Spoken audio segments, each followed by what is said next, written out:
Jeff Beck, dead at 78. What a shock, eh?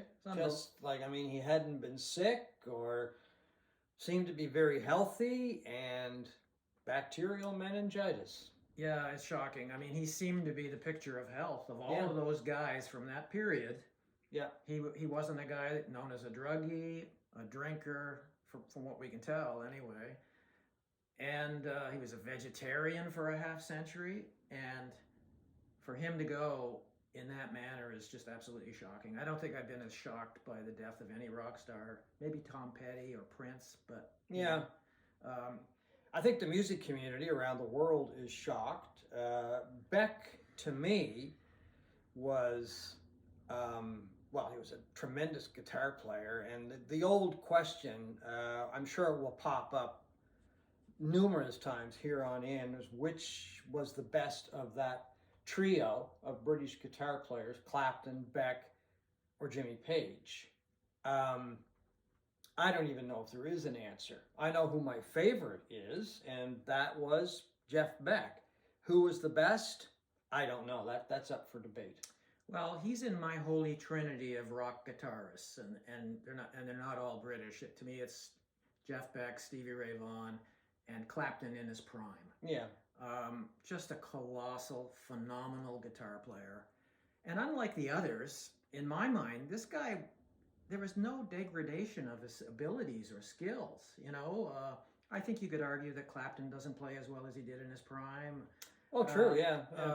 But Beck, it's the weirdest thing. He seemed to be almost getting better. Well, he was one of those guys that he never sat back.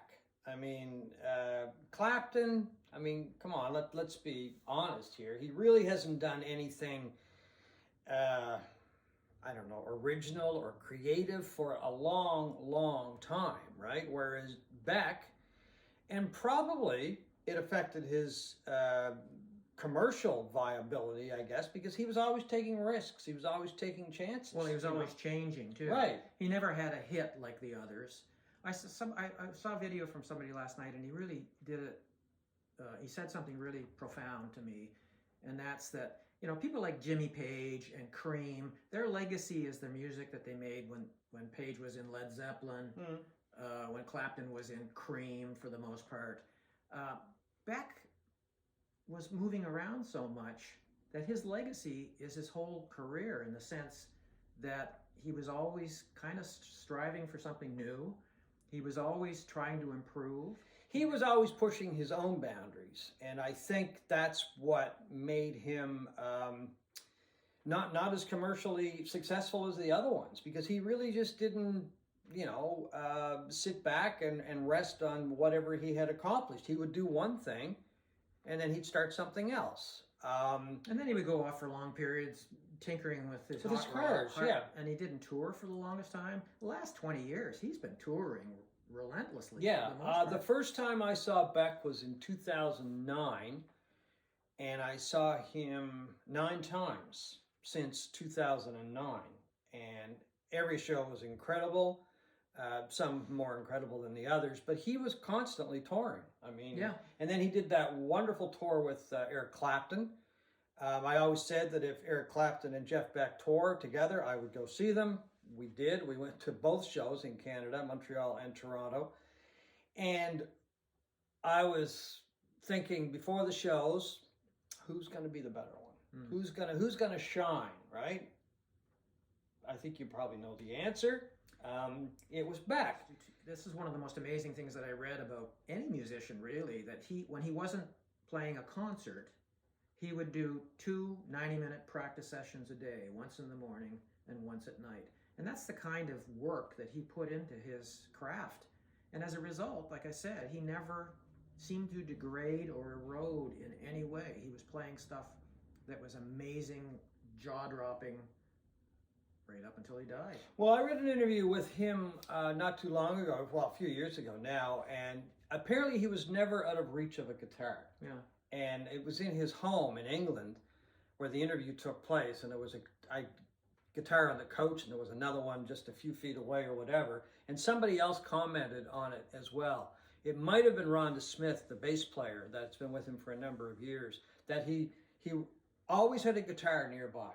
So he was always either playing, practicing, or just fiddling around. And he actually made a really interesting quote about that to a magazine called Music Radar, and it was just in the New York Times.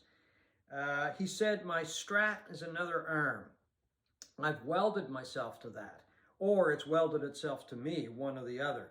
He said, "It's a tool of great inspiration and torture at the same time. It's forever sitting there, challenging you to find something else in it."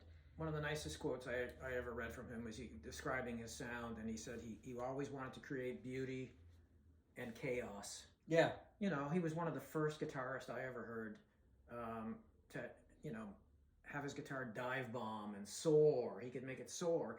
And he apparently used very little in the way of effects or pedals and stuff like that. The sound was Jeff Beck. Like he could pick up a guitar that wasn't set up for him and make it sound like Jeff Beck. Yeah, and the other thing that I really liked about Beck when he was doing that, when he was playing around with the guitar, like making different effects and everything, he had this mischievous grin on his face. It was right? He was effortless. very impish too. It was like he was effortless. playing around and you know trying to.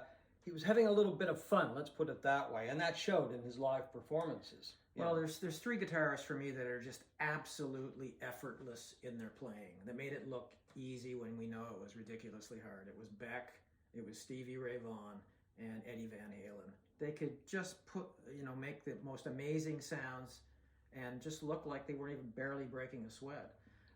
We went and saw, I think you and Mary were with us, Beck when he played here in Halifax. We saw him in Halifax, and then a buddy of mine and I drove to Moncton to see him as well, the same tour. And my wife said afterwards, she said she never knew that an electric guitar could sound symphonic. Well, that's what he would do, though. He would make it sound like a symphony. He did a version of Nessun Dorma on Emotion and Commotion. And he played it during that concert. Right. I think and you thought there was a symphony there, right? And it was what? It was drums, keyboards, bass, and Jeff Beck. And there was this huge sound. But that was the other thing. Beck would take a classical piece of music like Nessun Dorma and turn it into a rock tune. Yeah. He was phenomenal at doing that. And I mean, my first experience really with jazz rock was Blow by Blow, the album that he did, produced by George Martin. That's when he kind of left rock and went into this jazz rock fusion mix that he did very successfully over a number of albums, but especially with Blow by Blow and Wired. Some people don't like the album. I love the album. I love both of them. They're my two favorite Beck albums. Yeah, well, they're not my favorite, but they were such a departure from what he had done earlier that he probably alienated a lot of people that had been listening to the Orange album, that had been listening to Rough and Ready, that had been listening to Truth and Beckola, and then all of a sudden along comes Blow by Blow. And today they're considered two of the best guitar albums of all time. Exactly. And they are. They're just great albums, you know. Yeah. But that was my introduction to jazz rock. At first I'm like, what is Beck doing? But the more I listened to it, it's like, well, this guy is fantastic. He's phenomenal. Mm-hmm. Rolling Stone, in one of their top 100 guitar players of all time, ranked him as the fifth greatest guitar player of all time. I actually think that's a little too low. Oh, I would say it's too low. Yeah. I can't remember who was before him. Well, Hendrix. Yeah, I'm not sure. But probably Clapton. To me, it varies for me between Stevie Ray Vaughan and Beck, and it goes back and forth depending on the day. Joe Perry of Aerosmith called him the best player on the planet, heads, hands, and feet above everybody else. I'm not sure if that's exactly true, but it's pretty damn close in my opinion. Yeah. To me, he was just one of these guys that just kept taking risks, and he'd put the guitar down after playing a blues tune, and he'd pick it up and he'd play a jazz song. And he could do both of them equally as well. He was just hugely influential. He's a guitarist. Yeah, that's a term that comes up a lot. It's just, impeccable player. Well, what's your favorite Beck album? Oh, it's the Orange album. Is it? Yep. It's not called the Orange album, but it's got an orange on the front. It's got an orange on the front. That's good enough for us. This one. Yeah. And funnily enough, he's actually distanced himself from that album. I've never quite understood why. It had a fantastic lineup: Bobby Tench on vocals, Max Middleton on piano, Cozy Powell, the great drummer Cozy Powell on bass, Clive Chayman on, not on bass, Cozy on drums, Clive Chayman on bass. And it was just a lot of soul in that album, a lot of funk in that album. The guitar was just in and out, and the vocals worked, I thought, a lot with Bobby Tench. To me, it was just a cooker of an album, just a great album. And the one before that, Rough and Ready, was very good too. Not quite as good, but very good. Well, that period of his career, he never really seemed satisfied for very long. He would form groups and just as quickly break them up, and he would move on. And of course, shortly after that album came Blow by Blow and Wired, which is my favorite Beck album. I mean, 180-degree pivot from what he was doing. But that's the interesting thing. It's not even, they don't even sound the same.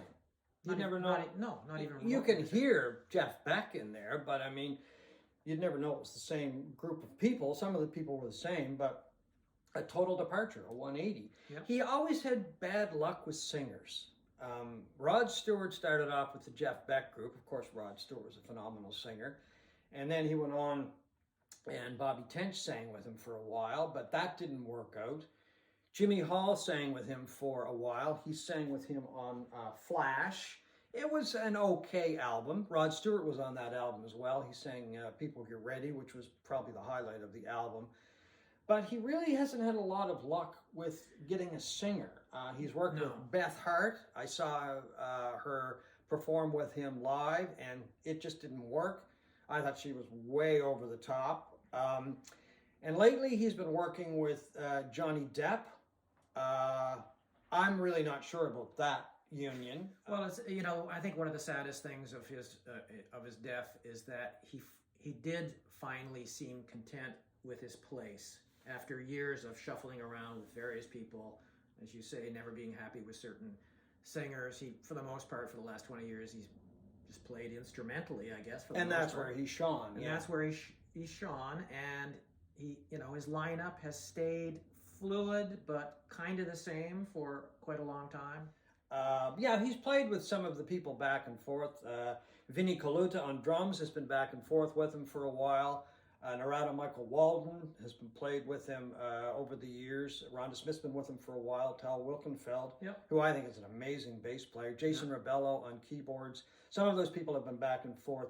But yeah, I mean, I think, he's found some stability and he's continued to tour for years. And enjoyment, because he's, like I say, he's been touring probably more now than he's ever done. Oh, I think in so, his career, yeah. And here he was, 78, and I think probably if anybody wants one of my favorite albums after the Orange album, and I think it's a really good place for people to start if they're not familiar with Jeff Beck's work, and I would find it hard to believe people aren't familiar with Jeff Beck, but anyway, this is a phenomenal set.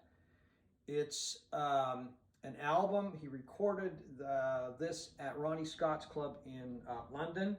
There's not only the album, but there's the CD, and the DVD is actually worth picking up, or the Blu-ray, because it's a phenomenal lineup that he's got over the course of those shows. Josh Stone plays with him.